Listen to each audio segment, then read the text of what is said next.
아멘. 예. 오늘은 6월 첫 번째 주일입니다. 또 6월은 호국의 달입니다. 특별히 나라와 민족을 위해서 우리 성도님들이 많이 기도할 수 있기를 간절히 소망합니다. 오늘 본문에 예수님이 갈릴리에서 예루살렘을 왔다 갔다 하면서 예루살렘에 도착했을 때 정말 편안하고 안전하게 머무를 수 있는 가정이 있었습니다. 그게 바로 베다니의 나사로와 마르다와 마리아 삼남매 가정에서 예수님은 언제든지 연락을 안 해도 편안하게 찾아가서 머물 수 있는 가정이 되었습니다. 오늘날 5월 가정의 달이 지났지만 1년 12달이 가정의 달이 되죠. 예수님도 우리 가정에서 편안하게 정말 머무를 수 있는 은혜의 역사가 있기를 간절히 소망합니다. 최근에 이렇게 이 핸드폰으로 글을 하나 읽는데 오은영 박사가 가장 최고의 배우자는 누구냐? 편안한 사람이 최고의 배우자라는 거예요. 가슴이 떨리고 쿵쾅쿵쾅하고 이런 거 다 필요하고, 그러나 이런 과정을 다 거쳐서 최고의 배우자는 누구냐? 편안한 사람. 그러면서 하나 더 붙이더라고요. 편안하다는 것이 뭐냐? 안전할 수 있는 사람이 편안하다는 거예요. 이게 주먹으로만 때려서 폭력이 아니라 언어로 하는 폭력, 침묵으로 하는 폭력, 또한 경제적인 것을 책임지 않는 폭력, 정말 이런 것들을 다 포함해서 안전할 수 있는 사람이 편안한 사람이고, 그게 최고의 배우자라는 거예요. 그런데 사람 관계가 최고의 파트너, 최고의 동역자가 누구냐? 정말 편안한 사람. 그런데 어떤 편안한 사람? 그 사람과 함께 있으면 안전함을 느끼는, 그게 최고의 동역자가 된다는 겁니다. 그래서 저도 곰곰이 생각해 봤어요. 제가 봤을 때 저랑 함께 사는 이수정 씨는 정말 편안하고 안전해요. 아멘 해주세요. 제가 장가 잘못 갔나요? 내 아내가 편안하고 안전하다는데 굉장히 이상한 눈빛으로 쳐다보는 것 같아서 갑자기 좀 당황스러웠어요. 내 아내는 정말 편안하고 안전합니다. 그래야 이제 다음 단계로 넘어가죠. 근데 나는 우리 아내가 바라볼 때 정말 편안하고 안전할 수 있는가? 그리고 내가 지금까지 우리 아내와 30년 가까이 살아오면서 편안함과 안전함을 제공해 줬는가? 정말 내 자신을 돌아보게 되더라고요.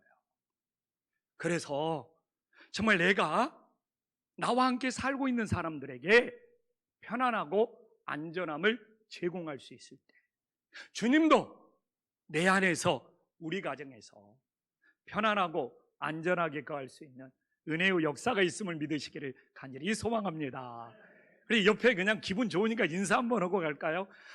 당신이 오늘 너무 편안하고 안전하게 보입니다. 네. 아니, 옆 사람하고 이럴 때 인사 안 나면 뽀록 나요. 옆에 앉아있는 사람을 내가 불안하게 느끼는. 그래서 예수님이 나사로 가정을 그렇게 편안하게 느꼈잖아요. 근데 오늘 3절에 보면 소문이 들렸어요. 아니, 그렇게 편안하고 안전하게 거하는 나사로 가정에서 그 오라비 나사로가 병들어서 죽어가고 있다는 거예요. 정말 예수님과의 관계를 생각하면 예수님이 바로 찾아가서 죽어가는 나사로를 고쳐줘야 되는데, 또 6절에 가면 이틀이나 더 지체를 해버리네요. 그러니까 마리아 마르다 자매도 좀 상처를 받았을 거고 예수님도 굉장히 의아했을 것 같아요. 그래서 결국 오늘 우리가 본문을 읽기 시작하는 17절에 오면은 예수님은 베다니 집에, 아니 나사로가 죽은 지 이미 나흘이 지나서 방문하는 일이 생겼습니다. 왜 그랬을까요? 근데 이 나흘이 지나서 찾아오는 예수님에게 지금 마르다와 마리아가 그 예수님을 만나면서 보여주는 반응이 있어요. 오늘 우리가 아버지 집에 찾아왔지만 내가 아버지를 만나면서 아버지 앞에 어떤 반응을 보이고 있느냐, 이건 아주 중요한 문제입니다. 그래서 오늘 나사로가 죽은 지 나흘이 지났지만 그때 찾아온 예수님에게 마리아와 마르다가 어떤 반응을 보이는지를 깨닫고, 그 마르다와 마리아가 살아있는 믿음인지 죽어있는 믿음인지 정말 우리들의 삶에 적용해 볼 수 있는 은혜의 역사가 있기를 간절히 소망합니다. 예수님이 찾아왔을 때 마르다의 성격은 저처럼 급한가 봐요.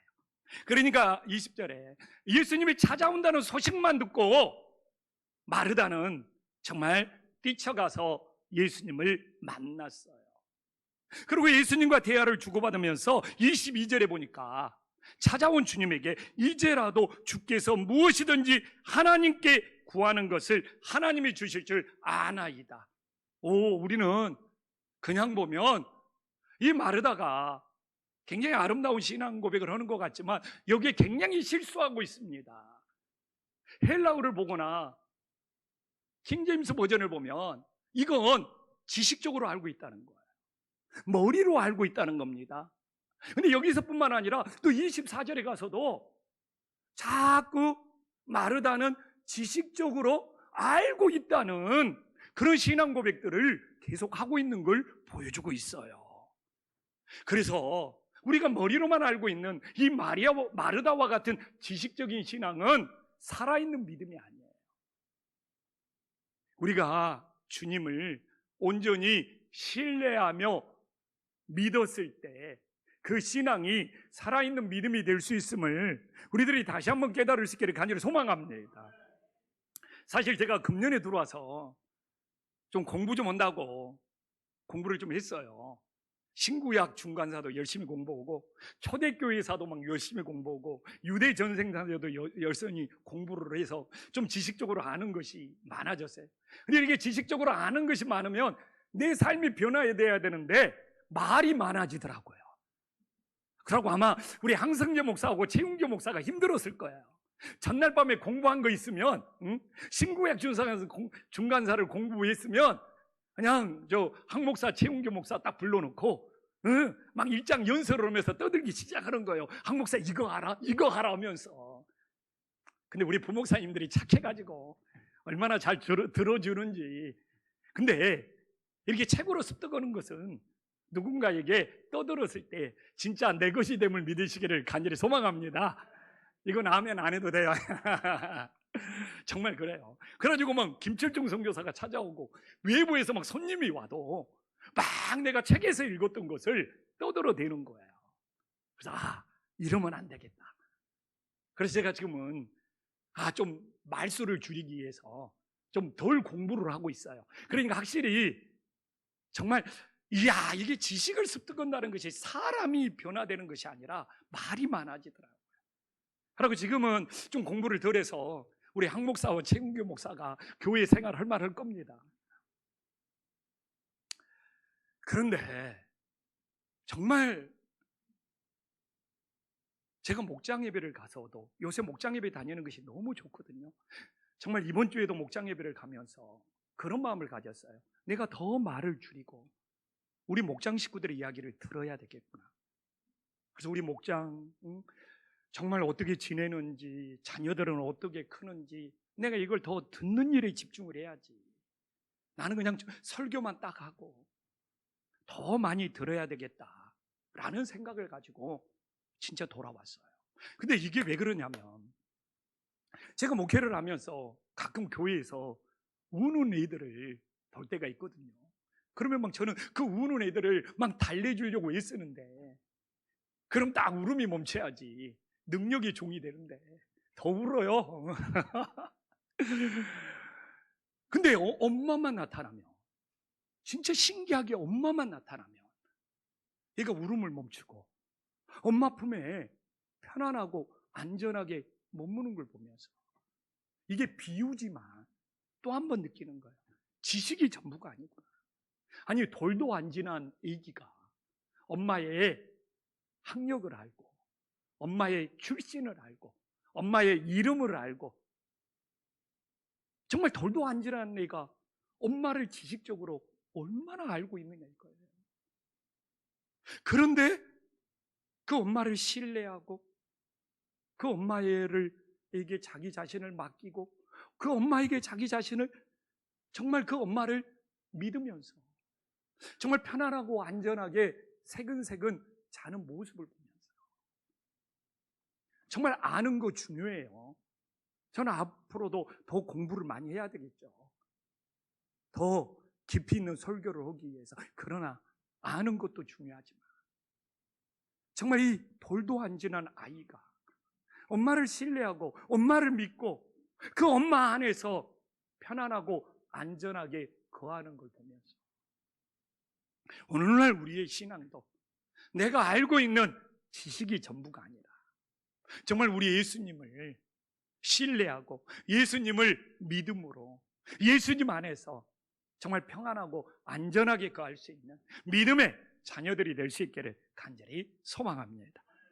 또한 오늘 본문에서 이 마르다가 예수님을 어떻게 맞이하고 있습니까? 오늘 23절에 보면 예수님은 내 오라비가 산다는 거예요.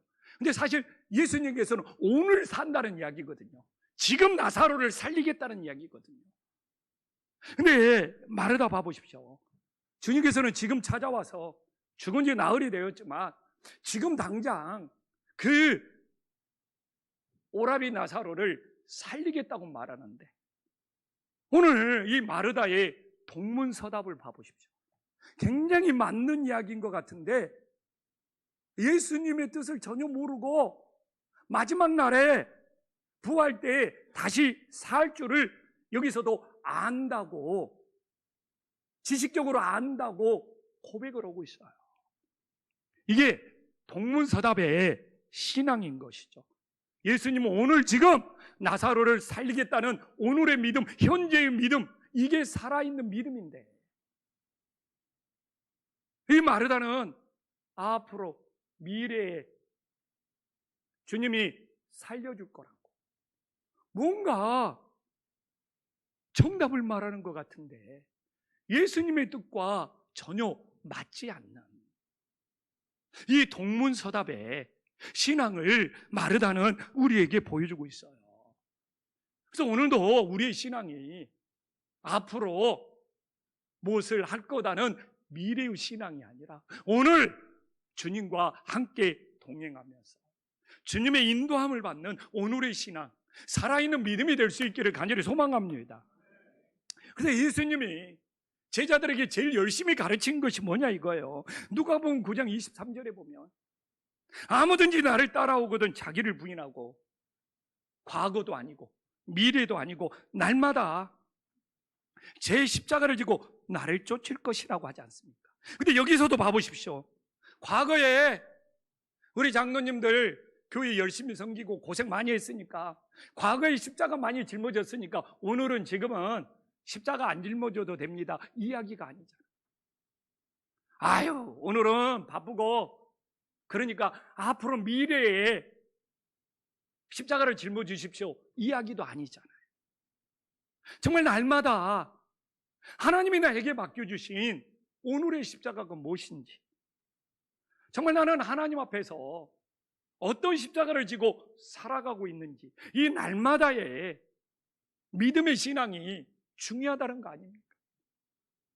근데 우리는 오늘 십자가를 짊어지기 싫어서 그런 고백 많이 하잖아요. 아이, 내가 예전에 과거에 교회 다니면서 다 해봤어. 그냥 과거에 옛날에 십자가를 다 짊어졌다는 거예요. 그래서 오늘은 좀 십자가를 짊어지지 않도록 나 좀 내버려 두라는 거예요. 또 이렇게 젊은 세대, 또 이렇게 다음 세대를 보면 목사님, 내가 지금은 힘들어요. 앞으로 좀 다음에 내가 십자가를 짊어질게요. 우리는 이런 함정에 빠져 있다는 것이죠. 그러면 우리는 마르다처럼 지식적인 신앙이 되는 거예요. 주님은 과거에 역사한 것으로 끝나는 주님이 아니고, 미래에 뭔가를 하겠다는 주님이 아니고, 날마다 오늘 우리와 함께 하시며 우리를 인도하시며 우리를 통해 하나님 나라를 이루어 가심을 믿으시기를 간절히 소망합니다. 그래서 과거의 십자가와 오늘의 십자가가 똑같을 수는 없어요. 오늘의 십자가가 미래의 십자가와 똑같지는 않아요. 내가 짊어진 십자가, 내 삶의 처지와 형편에 따라 달라질 수는 있습니다. 그래서 오늘 내가 내 가정에서, 내 삶에서, 내 교회에서 하나님이 나에게 맡기신 십자가가 무엇인지를 깨닫고 정말 날마다 주님의 십자가를 지고 하나님을 따를 수 있는 믿음의 자녀들이 될 수 있기를 간절히 소망합니다. 우리는 복음서를 보면서는 예수님이 대화를 나눠요. 그래서 성경을 서술식으로 봐버리면 하나님의 뜻, 하나님의 메시지를 모릅니다. 그래서 예수님이 찾아와서 제자들과 어떤 대화를 나누지, 삭개오와 어떤 대화를 나누지, 가늠한 여인과 어떤 대화를 나누지, 오늘 마리아와 마르다와 어떤 대화를 나누지, 이 대화 속에서 하나님의 뜻, 하나님의 메시지를 찾아야 되거든요. 근데 많은 사람들은 국어책을 읽듯이 서술식으로 읽어버리면 하나님의 뜻, 하나님의 메시지를 찾지 못하는 경우가 많습니다. 그게 지식적인 신앙이죠. 근데 오늘 또한 대화를 보면은 25절과 26절에 예수님이 부활의 신앙을 이야기를 하고 있어요. 근데 27절 봐보십시오. 이게 기독론이에요. 주님이 그리스도다는 기독론을 말하고 있어요. 이게 코드가 맞지 않는 거예요. 아니, 주님이 부활에 대한 신앙을 말하고 있으면 나의 부활에 대한 신앙 고백을 해야 될 거 아니에요? 근데 주님은 부활 신앙을 이야기하고 있는데 주님이 그리스도다, 이게 기독론이거든요. 도저히 맞지가 않아요. 근데 주는 그리스도다, 이 기독론이 잘못된 건 아니에요. 이단과의 영적 싸움이라든지 우리의 믿음의 뿌리를 위해서 필요해요. 근데 주님과 코드가 맞지 않다는 것이죠. 주님과 뜻이 맞지 않다는 것이죠. 이런 신앙을 교리적인 신앙이라고 합니다. 도구마 신앙에 빠졌다는 거예요. 주님이 부활 신앙을 말하면 나도 주님 앞에서 부활 신앙을 말해서 코드가 맞고 주님의 마음과 일치를 하고 주님의 뜻과 하나가 되어야 되는데, 아니, 주님은 부활 신앙을 말하는데 본인은 기독론을 이야기를 하고 있는 거예요. 그러니 이게 도구마 신앙, 교리적인 신앙에 빠지는 거예요. 근데 이렇게 교리적인 신앙, 도구마 신앙에 빠지면 죽어있는 믿음이 되고 다른 사람들을 정죄하고 판단하는 믿음이 되어버리는 거예요. 한국 땅에는요, 교리적인 신앙, 도구마 신앙이 많아요. 누가 고통받고 있어요. 누가 고난을 받고 있어요. 그럼 이 도구마 신앙은 예수님을 바르게 믿으면 고통받지 않아. 굉장히 정답을 말하는 것 같거든요. 예수님을 혹시 잘못 믿어서 지금 이런 고난을 받을 수 있어. 근데 굉장히 이건 내가 봐도 기독론적으로 맞아요. 근데 이렇게 교리적인 신앙은 정답을 말하는 것 같은데 다른 사람을 정죄하고 있고 다른 사람을 아프게 하고 있어요. 우리는 주님과 코드가 맞는 신앙 어떻게 해야 되느냐? 그 고난, 그 아픔을 공감해주고 주님의 말씀처럼 함께 울어주고 함께 아파해주면서 이 고난 속에 주님이 주시는 유익이 무엇인지 우리 함께 찾자. 분명히 고난이 주는 유익이 있거든요. 근데 이 교리적인 신앙은, 도구마 신앙은 예수님을 바르게 믿으면 고난받지 않는다. 요새 그런 말이 있더라고요. 답정력. 그냥 다 답이 정해져 있어. 다 답이 정해져 있어요. 신앙의 답이 다 정해져 있어. 그러면서 자기는 믿음이 좋은 척, 의로운 척. 이거 교리에 갇힌 도구마적인 신앙이거든. 그래서 저는 좀 우리 한신교회는, 한국교회는 오늘 이 마르다처럼 늘 답이 정해져 있고 늘 이렇게 도구마 교리에 갇히는 것이 아니라 정말 주님의 말씀처럼 함께 울어주고 함께 아파해주고 또 함께 기쁘면 함께 박수 쳐줄 수 있는 그래서 고난당함 속에서도 하나님의 어떤 유익이 있는지 그 유익을 찾을 수 있는 것이 주님의 마음과 하나 되고 하나님과 코드가 일치하고 정말 주님의 뜻을 따를 수 있는 살아있는 신앙이 됨을 믿을 수 있기를 간절히 소망합니다. 많은 분들은 마르다 마리아가 나오면 주님이 찾아왔을 때 밥을 대접했느냐, 식사를 대접했느냐, 식사를 대접하지 않았느냐, 그냥 이 이야기만 하고 있어. 마르다가 식사를 대접한 것이 잘한 거냐, 마리아가 주님의 말씀을 앉아서 듣는 것이 잘한 거냐, 이런 흑백 논리에 빠져 있어요. 그 본문에서는 마르다는 마르다의 일을 한 것이고 마리아는 마리아의 일을 한 것이지 옳고 그름의 문제가 아니란 말이에요. 근데 우리는 흑백 논리에 빠져서 늘 우군이 누구고 적군이 누구냐 이것만 구별하고 살아가려고 그래. 특히 전쟁을 겪은 시대가 그렇답니다. 이 피아를 늘 구별하려고 그래. 늘 흑과 백을 구별하려고 하고 아군과 적군을 구별을 하려고 그런데,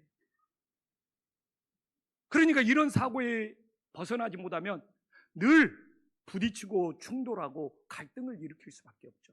그러나 마르다와 마리아가 밥 먹는 사건, 예수님을 대접하거나 주님의 발 아래 말씀을 듣는 것은 둘 다 필요하고 자기 역할 잘 감당한 거예요.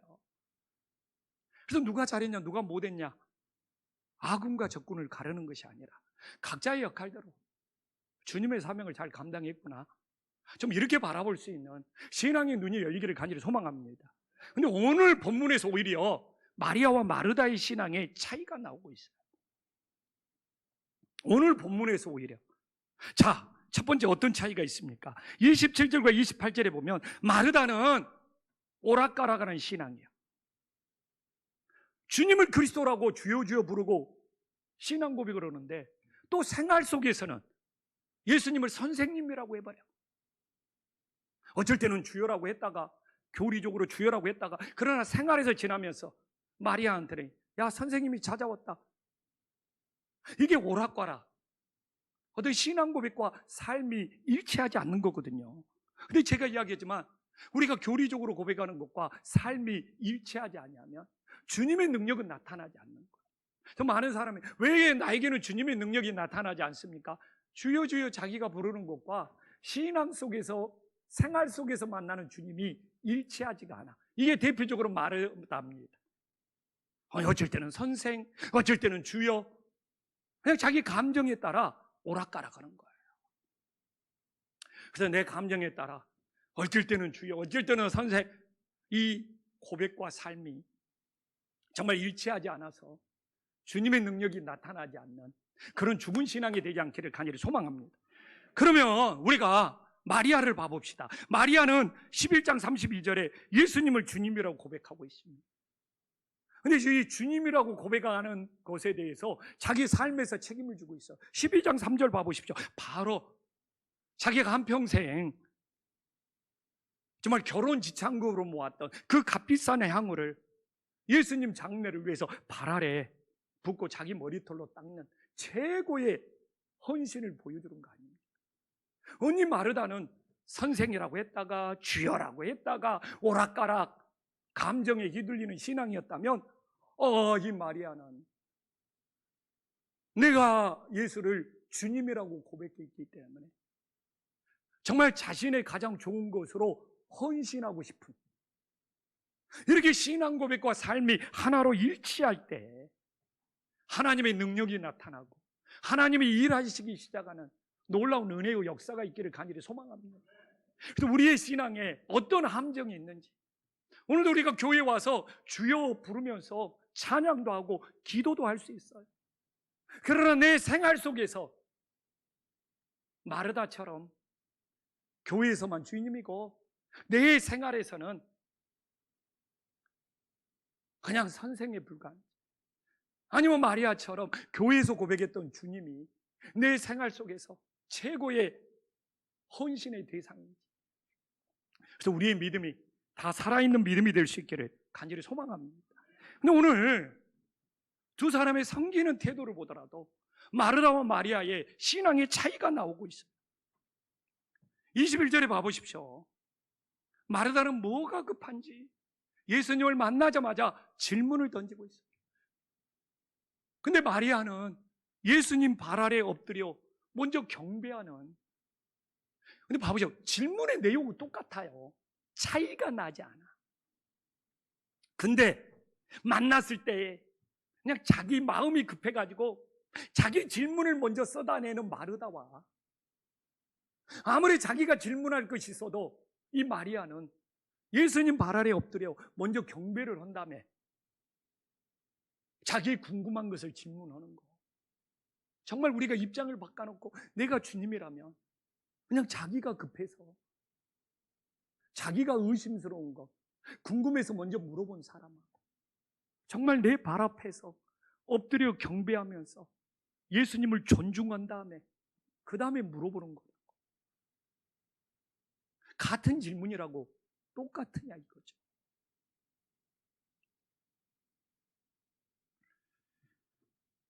이 마르다는 자기 중심적인 거예요. 자기 중심적인 것이기 때문에 그냥 의심나고 그냥 그러면 그런 의심이 쌓여서 원망과 불평이 쌓이는 자기 중심적인 신앙. 자기 중심적인 신앙이 다 그래요. 그냥 궁금한 거 못 견디고 그냥 의심이 많고 원망과 불평이 쌓이고 자기 중심적이다 보니까, 그러니까 다른 사람에 대한 존중을 잃어버리는 거죠. 그러나 마르다는, 이 마리아는 예수님을 먼저 존중하고 있잖아요. 정말 엎드려서 먼저 경배를 하고 있잖아요. 이런 신앙은, 하나님 중심적인 신앙은, 정말 예수님이 중심적인 신앙은 어떤 문제보다도 주님의 사랑이 더 큰 놀라운 역사가 있음을 믿으시기를 간절히 소망합니다. 이게 예수님과 지금 마리아 마르다의 관계뿐만 아니라 사랑 관계도 똑같아요. 막 자기가 막 궁금하고 막 그런 거 있으면 자기 중심적인 사람은 다짜고짜 따집니다. 막 자기 막 화난 거 원망 불평, 자기 중심적이니까 못 견디는 거예요. 그러나 마리아처럼 정말 예수님을 존중하듯이 상대방에 대해서 먼저 존중한 그 예의를 갖추고 질문을 하면, 어떤 질문을 하더라도 상대방이 마음이 상할 일이 없습니다. 오늘 정말 이 마르다와 마리아가 예수님을 맞이하는 거, 우리들에게 주는 놀라운 메시지가 있습니다. 여전히 그냥 내 중심적으로 내 궁금한 거, 내가 모르는 거 그냥 못 참고 못 견디면서 원망과 불평이 쌓이는 인생입니다. 정말 마리아처럼 먼저 예수님을 향하여 엎드려 경배한 이후에 그 다음에 내 마음을 드러내는지, 정말 우리 자신을 돌아볼 수 있는 믿음의 역사가 있기를 간절히 소망합니다. 이제 하나님 말씀 결론 내려볼까요? 그게 오늘 39절에 보면 이제 나사로를 살리겠다고 돌을 옮겨 놓으라고 합니다. 마르다 봐보십시오. 자기가 판단해버려요. 자기가 결정해버려요. 주여, 죽은 지가 나흘이 되었으면 벌써 냄새가 나나요? 아니, 지금 예수님이 살리겠다고 돌을 옮겨 놓으라는데 이렇게 자기 중심적이다 보니까 자기가 결론 내버려버리고 자기가 판단해버리고 자기가 안 낸다고 다 결정해버리는 거예요. 그래서 제가 답정녀라고 이야기를 했잖아요. 주님께 결정을 맡겨야죠. 주님께 주권을 맡겨야죠. 주님께 판단을 맡겨야죠. 근데 오늘 마르다 봐보십시오. 주님이 지금 돌을 옮겨놓고 나사로를 살리겠다는데, 아이 주님 그만두세요. 이미 죽은 지 나흘이 되어가지고 가능성이 없습니다. 지금까지 지식적인 믿음이기 때문에, 자기 중심적인 믿음이기 때문에, 오락가락하는 믿음이기 때문에 39절에 이럴 수밖에 없는 거예요. 그래서 제가 오늘 마르다를 무슨 감정이 있어갖고 생트집 잡는 것이 아니라 오늘 본문의 말씀의 흐름이 그래요. 응? 얼마나 지식적으로 알고 있는지를 몰라도, 얼마나 자기 중심적인지를 몰라도 결국 주님이 살리겠다는데도 자기가 판단해버리잖아요. 자기가 결정해버리잖아요.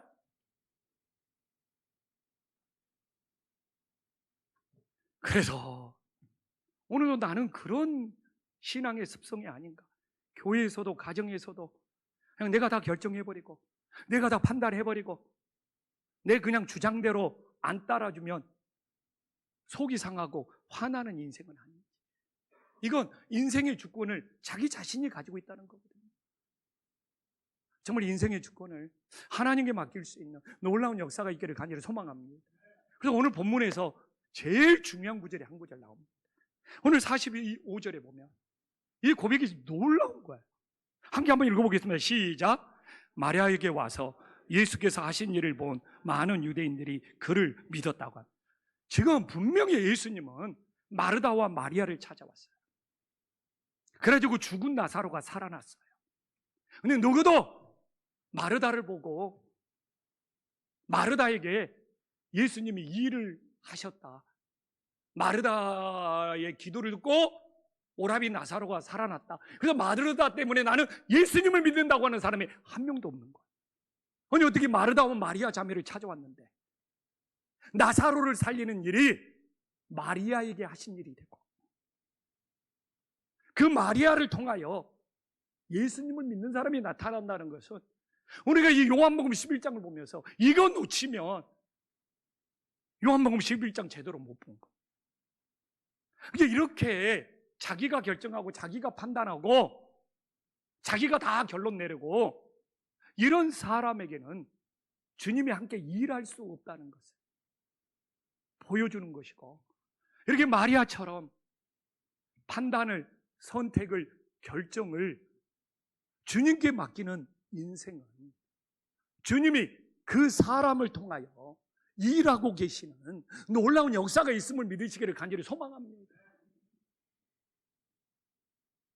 그래서 마르다처럼 자기가 많이 알고 있다고 생각하는 지식적인 신앙은 모든 걸 자기가 판단하고 다 자기가 결정하고 자기 주장만 내세우는 거예요. 그래서 주님이 그녀와 함께 일하시는 것이 없어요. 그러나 마르다처럼 주님을 고백하는 것과 삶이 일치하면서 주님께 진짜 자신의 주권을, 자신의 인생을 맡길 수 있는 인생은 오늘 45절을 보십시오. 마르다와 마리아를 동시에 찾아가서 그 오라비 나사로를 살렸는데 마르다의 이름은 나오지 않고 진짜 마리아에게 예수님이 찾아와서 나사로를 살리는 일을 하셨고, 또한 이 마리아 때문에 예수님을 믿는 역사가 일어난다고 우리는 하나님의 말씀을 통해서 확인하고 있잖아요. 그래서 저 같은 목사도 두렵고 떨립니다. 이 교회의 주권을, 이 교회의 결정권을, 이 교회의 판단을 주님께 맡겨야 되는 거예요.